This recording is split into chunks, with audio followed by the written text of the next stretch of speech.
The Beginning After the End. Volume 10. Capítulo 407. E mais um passo. Arthur Levin. Os salões escuros do Instituto Earthorne ficaram opacos conforme eu descia correndo ao fundo da massa labiríntica de túneis. Nenhum alarme soou, e os poucos anões pelos quais passei não estranharam nada fora a minha pressa, que os deixou nervosos. O éter surgiu e se dissipou quase que de imediato na direção dos laboratórios. Havia poucas pessoas ou artefatos que poderiam causar tais fenômenos, e apesar de que não fosse uma delas, me alertei à presença de Lyra. Nossa convidada está se comportando? Pensei com Regis. Ela não teve nada a ver com aquele pico de éter, se é isso que está perguntando. Quer que eu vá com você para dar uma olhada? Não, fique onde está por enquanto. Eba, resmungou, o tédio e irritação vazando através da nossa conexão. Ao me mover à direção oposta, os meus pensamentos permaneceram inquietos. Ele havia prometido ajuda na defesa de Dikaten e não foi claro a respeito dos detalhes do que isso poderia implicar. Não achava que algum Azur entraria sem me informar, porém, não podia confiar de coração nas palavras dele. De qualquer modo, teria sido o auge da tolice, e sabia que ele poderia reverter o curso e tomar uma ação hostil. Ainda assim, não parecia ele. Não havia nada a ganhar em ambos os casos, pelo que pude ver. Não, o cenário mais provável me levou a túneis familiares, e quando vi dois guardas anões corpulentos equipados com escudos, lanças e armaduras pesadas, parados do lado de fora do laboratório de Gideon, tive certeza de que o meu palpite estava correto. Ambos ficaram tensos ao me verem, entretanto, relaxaram e bateram as bases dos seus grandes escudos no chão. Lança, senhor! Clamaram juntos. Um ficou em silêncio e o outro continuou, quase que se desculpando. Gideon deu ordens estritas para que ninguém o incomode. As portas se abriram, revelando Emily, os olhos arregalados. Ela olhou para os guardas, abriu a boca para dizer algo, me viu, então pareceu mudar de rumo no meio do pensamento. Arthur, você é um curandeiro. Ela respirava com dificuldade, e as bochechas estavam um pouco coradas. Digo, estou feliz que esteja aqui. Para o guarda, acrescentou. Vá buscar um curandeiro. O guarda, após a saudar, correu para longe, a armadura pesada batendo a cada passo. Emily abriu a porta para que eu entrasse, então a deixou-se fechar atrás de mim. O laboratório estava vazio, o que me surpreendeu. Onde está? Vamos, por aqui. Retrucou, já correndo para longe. A seguir por uma porta arqueada do outro lado do laboratório, depois desci um lance de escadas e entrei em outro corredor. Escondido abaixo havia uma série de câmaras menores que não havia visitado antes, cada uma bloqueada por uma pesada porta de pedra inscrita com runas. Ela parou na terceira à direita, a imbuiu com mana e empurrou com força.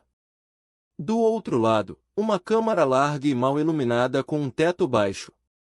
Uma única mesa fora arrastada para lá, mas a principal característica do espaço era um círculo de proteção no centro. Um pequeno gerador de escudo estava conectado a vários cristais de mana, o qual, quando ativado, criaria um escudo de mana em forma de cúpula ao redor do círculo. Sentado no chão e com as costas nuas contra a parede curva, Gideon. O cabelo grisalho dele estava uma bagunça, e o seu olhar complementava o rosto pálido. Ao nos ver, os olhos se encheram de fogo. Eu descobri. Resmungou, desatento à preocupação de Emily. As concessões, os artefatos, os feitiços, tudo. Um sorriso maníaco se espalhou por seu rosto, e as palavras começaram a sair da sua boca. A parte difícil foi o sequenciamento das runas no manto. Falei antes que deveria ser que nem uma senha, e a sua sugestão de que havia uma armadilha era verdade. Se você canaliza mana nas runas fora de ordem, elas continuarão sugando a sua mana até que você quebre a conexão ou se esgote, incapacitando ou até matando o usuário. Antes que diga algo, sair não seria uma tarefa fácil, pois há cintos dentro dos mantos que são difíceis de amarrar e desamarrar, e precisam ser afivelados do jeito certo para que toda a mana flua corretamente. Ele respirou fundo. Abria a boca para fazer uma pergunta, contudo, ele continuou. Na verdade, os mantos usam o usuário como uma espécie de conduíte para certos aspectos da manipulação, então apenas segurá-los no colo ou tocá-los com uma mão não funciona, eles precisam ser vestidos. É bastante desonesto, para falar a verdade. Balançou a cabeça, parecendo impressionado. Mas descobriu o sequenciamento correto, naturalmente. Ele gesticulou para Emily, e percebi com uma sensação estranha no estômago que ela usava um manto cerimonial. Gideon! Falou ela com urgência. Ela atravessou a sala e se ajoelhou ao lado dele enquanto ele divagava. Só então ele pareceu notá-la. Ah, é claro, a senhorita Vatskin ajudou bastante, testando os artefatos sozinha para garantir que nossas hipóteses. Gideon! Repetiu, exasperada. Mandei chamar um curandeiro. Nós deveríamos. Bah! Ele explodiu, se esforçando usando a parede de apoio para ficar de pé. Arthur, você me distraiu. Preciso passar para a fase de testes agora. Se acalma. Falei, levantando a mão para detê-lo. Devemos conversar sobre isso antes de tentar a concessão em uma pessoa. Se algo desse errado. Segui em frente, fazendo com que as sobrancelhas dele se erguessem e franzissem ao mesmo tempo, a expressão presa entre confusão e descrença. Atrás dele, Emily olhou para o chão, esfregando os olhos com as mãos. O meu olhar seguiu do corpo magro de Gideon até a mesa, onde o cajado e outros artefatos descansavam. Então ele explodiu com uma risada selvagem e balançou a cabeça, os ombros tremendo de diversão. O que você acha que vai dar errado? Eu canalizo mana e o meu tronco estoura? Perguntou, antes de assumir um olhar pensativo e olhar para a aprendiz. Consideramos isso.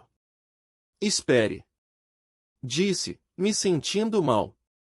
Conectei a explosão de éter com as palavras dele e soltei um suspiro enquanto colocava a mão no rosto.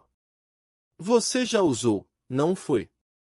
Ele interagiu com o interruptor, canalizou uma explosão de mana no artefato do escudo e tomou o seu lugar no meio do círculo de proteção. Este feitiço? Não, é claro que não, eu. Oh! Está falando dos artefatos de concessão. Bem, sim, é claro, eu não poderia ficar sentado te esperando para sempre, poderia. Gideon, digo isso com todo o respeito, mas apenas uma pessoa insana de verdade se comprometeria a um julgamento humano de uma magia desconhecida e não compreendida. Ele fechou os olhos. Toda magia é o ato constante de autoexperimentação. Se bem me lembro, você já causou a si mesmo um número enorme de microfraturas em todos os ossos das pernas que poderiam muito bem te deixar aleijado experimentando um feitiço. Cerrei os dentes, admitindo o fato. Tudo bem. Mas antes que leve isso adiante, posso pelo menos chamar alguém que entenda o uso de feitiços pré-definidos? Quem talvez possa orientá-lo sobre o uso deles? Você tem um mago alacriano no bolso ou coisa parecida? Não no meu bolso. Só. Não faça mais nada estúpido até eu voltar. Às vezes sinto que você não aprecia o meu gênio. De repente, houve uma batida maçante na porta, fazendo Emily pular. Deve ser o curandeiro. Abri a porta para revelar o guarda e uma anã robusta, cuja carranca causou arrepios até na minha espinha. Ela entrou na câmara, olhou em volta e liberou a irritação em Gideon. Passando pelo guarda, saí pro corredor, ainda ouvindo reverberar dos gritos dela. É a 6ª vez esta semana que... Foi a última coisa que ouvi. A cela de Lyra não estava longe, e a alcancei rápido. Regis me sentiu chegando e, claro, estava parado em frente às barras, as suas chamas acesas ferozmente. O que está acontecendo? Perguntou Lyra ao me ver parando na frente dela. Senti a agitação da sua besta, mas ele é ainda menos comunicativo do que você. Sem dizer nada, teleportei pro cofre, segurei o braço dela e voltei ao corredor. Fique por perto e não tente nada. A retentora soltou um suspiro. Talvez eu tenha me enganado. Pela segunda vez, desci aos corredores inferiores do laboratório. Os guardas não disseram nada e se afastaram da porta, os olhos rígidos seguindo a Lacriana de perto, enquanto Lyra e Regis eram conduzidos por mim. Emily foi rápida em abrir a porta interna quando bati, e todos entramos na câmara juntos. Lyra, que observava tudo com curiosidade, focou no cientista. Ele tem uma runa. Ele analisou os olhos escuros, cabelos vermelhos chamas e a aura suprimida dela, e franziu a testa. Essa não é a regente? Parabéns para os dois. Ela abandonou o serviço ao inimigo, prometeu se tornar útil e virou a minha prisioneira. Para ela, questionei. Como você consegue dizer? Há uma assinatura fraca da mana, brilhante logo após a formação, embora eventualmente escondida pela própria assinatura do mago. Ativei o Realm Art, vendo as partículas de mana do local. Com certeza, em camadas atrás da assinatura dele, existia um leve brilho do feitiço pré-definido. Foi então que notei o seu núcleo ainda queimando com mana, e dentro havia um rastro fino de éter. O excesso da mana começou a desaparecer, permitindo a visão do núcleo, que estava clareando para um amarelo claro. Você descobriu como funciona o ritual de concessão do Agrona. Disse Lyra, o tom curioso. Uma reviravolta inteligente, mas não sem risco. Que riscos? Perguntou Emily, mantendo-se bem longe da retentora. Presumimos que, uma vez que o feitiço estivesse no lugar, era apenas uma questão de aprender a controlá-lo.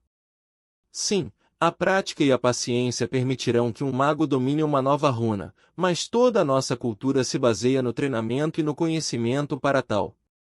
As crianças alacrianas se preparam para empunhar runas antes mesmo da primeira concessão, e ainda diversos jovens magos se esforçaram muito e rápido demais, ao ponto de queimarem até virarem pó com uma runa que não entendiam e não estavam preparados para usar.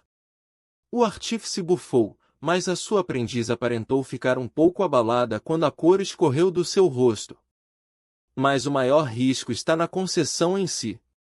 Nosso pessoal está adaptado às concessões, pode até ser dito que fomos criados para elas. Nascemos com nossos núcleos, e 1/5 da população desenvolve magia. O seu povo não tem linhagem azura, algo que até o mais humilde dos alacrianos não adornados pode ter. Não desconsidere o perigo, só porque este único imbuidor sobreviveu. O processo pode muito bem matar alguns que tentam. Bah! É fácil ver a divisão entre o desenvolvimento de alacria do mecanismo envolvido neste ritual e as magias originais formuladas pelos magos antigos. Se funcionou para eles há 1000 anos, e depois para os alacrianos agora, por que não funcionaria para nós também? Ele mudou o foco para mim, fazendo uma careta sombria. Talvez a sua prisioneira esteja tentando impedir o nosso progresso ou semear dúvidas, hein? Considerei as falas dos dois. A placidez dela parecia uma contramão direta ao antagonismo borbulhante dele, porém, não senti nenhuma inveracidade das palavras da alacriana. O que ela disse se alinha com a minha própria experiência em alacria. Procederemos com cautela, entendendo os riscos e suavizando-os sempre que pudermos. Ele jogou as mãos no ar em uma oração sarcástica aos céus. Ótimo! Posso acender esta coisa e ver o que acontece ou mais algum de vocês tem outros avisos terríveis para mim primeiro? Só que ter uma dessas runas tende a coincidir com ser um maníaco homicida que segue uma divindade viva em guerra com o reino dos deuses. Falou Regis, sorrindo. Não acho que seja um efeito colateral da runa, na verdade, mas nunca se sabe. Gideon bufou, perplexo, balançou a cabeça e fechou os olhos. Depois de um momento, abriu apenas um e olhou para Lyra. Então, eu apenas jogo a mana ou... Assentindo, os lábios dela formaram uma linha rígida. Sinta. A runa é uma parte de você agora, e você deve senti-la. Ele fechou os olhos mais uma vez e se concentrou, franzindo a testa. Com o Realniart ainda ativo, observei a mana fluindo através dele e entrando na runa. Ela se iluminou, e a mana irradiou dele antes de subir pela espinha e entrar no cérebro. Ele ofegou. Os lábios se moviam, porém, nenhum barulho saía. O que foi?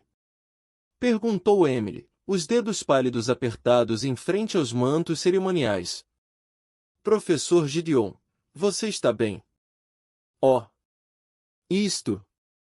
O fluxo de mana se interrompeu ao liberar a canalização. Ele respirava com dificuldade, e os seus olhos se moviam com velocidade sob as pálpebras. Não se preocupe. Há uma carga inebriante a uma nova runa, em especial uma crista ou maior.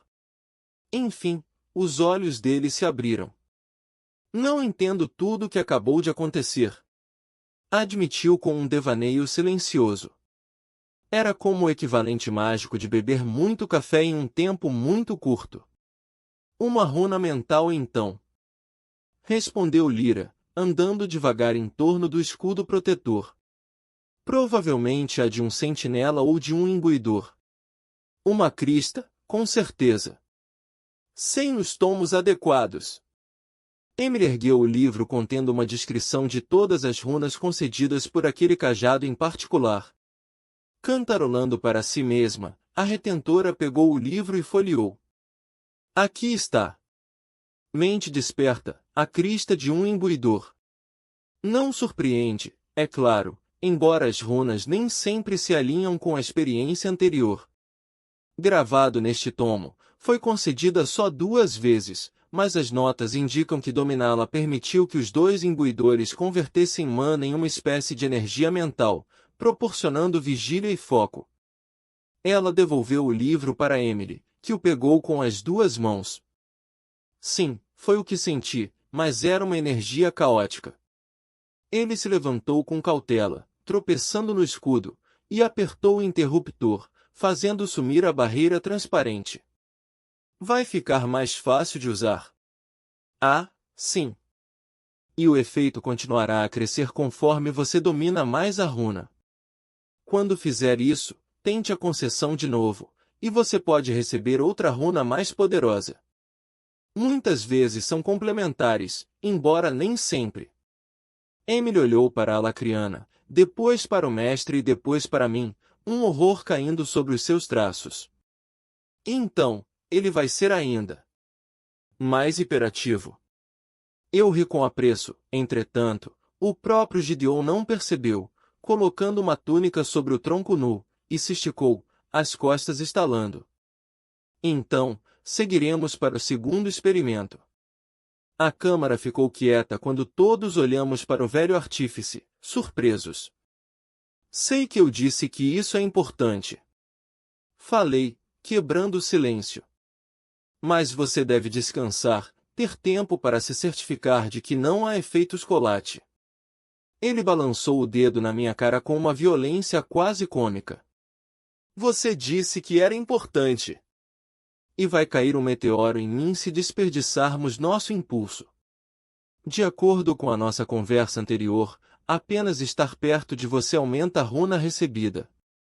Eu me testei para garantir que o processo não matasse quem concedesse e a quem era concedido o feitiço, mas sou um caso médio. Passamos um tempo juntos desde o seu retorno, mas não tanto. Agora precisamos conceder alguém que não tenha estado ao seu redor. Encontrei os olhos de Emily, mas ela apenas deu de ombros. Sabia muito bem como seu mestre era teimoso e, apesar de não hesitar em expressar a opinião, não estava disposta a me ajudar a convencê-lo. A alacriana se aproximou ele. Meu próprio aviso, então, seria tomar cuidado para não pressionar demais o oficiante da concessão. Realizar a cerimônia é cansativo tanto para a mente quanto para o corpo. Os oficiantes do Agrona passam a vida inteira treinando para lidar com as grandes multidões que podem aparecer para uma concessão, e muitas vezes a carga é compartilhada entre muitas pessoas. Ela hesitou antes de acrescentar: eu estaria disposta a emprestar os meus serviços como oficiante se você me ensinasse o que você te. Não. Cruzei os braços. Vamos considerar quem mais devemos trazer. Por ora, Emily será a nossa oficiante. Claro, Regente Levin. Só estou tentando ajudar. Sorriu. Bem, o que estamos esperando? Questionou Gideon, olhando para todos nós. Emily, busque um anão para mim. Arthur, deu fora daqui para não contaminar o meu experimento. Então, e depois? Perguntou o Regis do fim do corredor. Fazia algum tempo desde que qualquer um de nós tinha falado, e eu tinha que coletar todas as partes desfocadas da minha mente. Depois do segundo teste? Não, depois de tudo isso. Nós retomamos quase que todo o continente, quebramos a limitação de queses colocada nas lanças e agora demos feitiços pré-definidos a Dikaten para ajudar a equilibrar as chances em qualquer batalha futura. Mas alguns magos de núcleo branco e algumas tatuagens mágicas não vão derrotar a Grona. Me inclinei contra a parede e deixei a parte de trás da cabeça encostada na pedra fria. O provisionamento estratégico dos feitiços pode não derrotar a Grona, mas nos permitirá fornecer rapidamente aumentos de energia onde é necessário e adicionar muitas ferramentas novas ao nosso repertório. Você sabe disso. Pensei por alguns segundos. Qualquer um dos passos que damos pode ser o que permitirá a vitória no final. Mas... continuei depois de outra longa pausa. Eu entendo que você e eu temos outras coisas para fazer. Ceres está lutando uma guerra por nós em Alacria, e há mais 2 Relictons para entrar. Deixei de fora o problema principal para mim, aquele que tinha feito o meu melhor para manter em mente desde o sacrifício de Sylvie e a minha aparição nas Relictons. Pois ainda não tinha ideia do que poderia fazer a respeito de Cecília e Tessia. Regis caiu em silêncio e, juntos, esperamos o retorno de Emily. Demorou mais do que Gideon gostaria, recrutar um segundo sujeito de teste com quem não tive interação. Havia alguma preocupação de que até mesmo o contato acidental, como a minha conversa com os guardas no corredor, influenciasse os resultados, e a maioria dos guardas e soldados do Instituto haviam cruzado meu caminho pelo menos 1 ou 2 vezes. O verdadeiro atraso foi porque, quando Sar descobriu o que Emily estava perguntando, ele insistiu em informar ao seu tio, Carnelian, sobre os testes, para que o Sr. não pudesse expressar a sua opinião, se tornando uma luta dos Earthborns e Silverchalice para enviar um membro da casa deles. Só que a maioria passou horas em estreita proximidade comigo em reuniões com o Conselho dos Senhores. Eventualmente, depois do que pareceram ser muitas horas, e era, no máximo, Emily voltou com um jovem anão chamado Daimor Silverchalice, filho mais novo do Sr. Daglum, o principal rival de Carnelian. Ele mantinha a barba negra parada em apenas alguns centímetros e o cabelo um pouco mais curto. Parecia mais da realeza ainda com aquela túnica e calças sob medida, anéis nos dedos e uma espada dourada no quadril. Eu, claro, assisti do fim do corredor com Regis ao lado. Daimor encontrou meu olhar antes de seguir Emily para a câmara, e os seus lábios se contraíram sob a barba. Pensei no possível nervosismo dele, que aumentou mais quando os 2 guardas e o atendente que o seguiram pelos túneis profundos foram obrigados a esperar do lado de fora no corredor.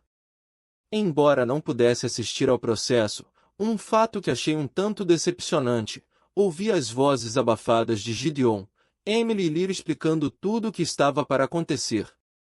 Assim, me consolei com o fato de ter visto a cerimônia antes, em Maeren, e saber o que estava acontecendo.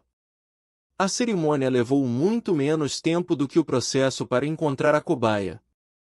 Ao abrir da porta, os 3 anões se apressaram para entrar. Segui atrás, curioso e esperançoso. Não houve gritos de pânico para indicar que acabamos de matar um membro da nobre casa Silverchair. De fato, quando olhei, vi Daimor sorrindo e esfregando as costas nuas.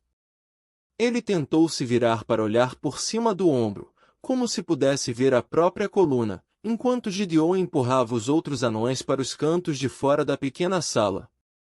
Agora, sinta a runa e despeje sua mana nela. Deve parecer natural e instintivo, disse Lyra. O anão virou o nariz para ela e cuspiu no chão. Como falei, não recebo ordens de imundícies alacrianas, ainda mais da rainha puta de Etistin. Basta, Daimor. Falei com firmeza. O que estamos fazendo é importante, e Lyra, do Alto Sangue Drade, está aqui às minhas ordens. Ele tentou fazer uma careta para mim, contudo, os olhos arregalados e o tremer do queixo revelaram o quão assustado estava. Após uns segundos, pigarreou. Sim, vamos continuar. Essa maldita coisa coça feito um inferno. Irritado, Gideon engoliu a saliva. Tudo bem, então talvez você me escute. Fique dentro do círculo e empodere a marca. Seguindo as instruções, ele se acomodou no centro do círculo de proteção e, respirando fundo, estufou o peito. A retentora recuou ao meu lado. Obrigada. Falou baixinho. Por me defender. Não defendi. Respondi, também mantendo a voz baixa. Mas vai ficar muito tedioso se cada conversa tiver que ter uma série de xingamentos para você primeiro. Ela não respondeu, e então retomei o foco a Daimor, ativando em silêncio o Realniart. Como com Gideon, o fluxo de mana saía do núcleo e ia em direção à runa. Desta vez, o feitiço resultante fluiu pelas pernas dele ao chão. Fissuras finas racharam o chão dentro do círculo de proteção, e chamas frágeis irromperam delas. Pude ver a linha tênue das runas do círculo rejeitando o fluxo de mana, impedindo que o feitiço afetasse qualquer coisa fora dele. Fogo, meu senhor! Disse o assistente, claramente chocado. O anão riu, emitindo um barulho estrondoso que nem um canhão. Ah, mas é estranho. Bom, mas estranho. No geral, não era um feitiço impressionante, todavia, sabia que ele era um mago de terra. A marca lhe concedeu a capacidade de lançar um feitiço de um tipo diferente da afinidade natural dele, o que era uma grande bênção para um mago de Cateano. Com certeza era algo sobre o qual o seu pai poderia afirmar e reafirmar nas reuniões do Conselho dos Senhores, especialmente à medida que o domínio do filho sobre a runa crescesse. Quando Emily e Gideon explicaram o que se esperava dele, treinamento e monitoramento diários, relatórios de como o feitiço pré-definido afetou a sua magia e assim por diante, deixei os meus pensamentos derivarem para a próxima pergunta. O artífice gostaria de fazer um terceiro teste, desta vez com alguém com quem passei uma quantidade significativa de tempo. Apesar do pequeno tamanho da lista, isso não facilitava as coisas. Com quem eu passei tempo suficiente desde que voltei para Dikaten? Na verdade, pensei comigo mesmo, quem nesta lista estou disposto a colocar em risco?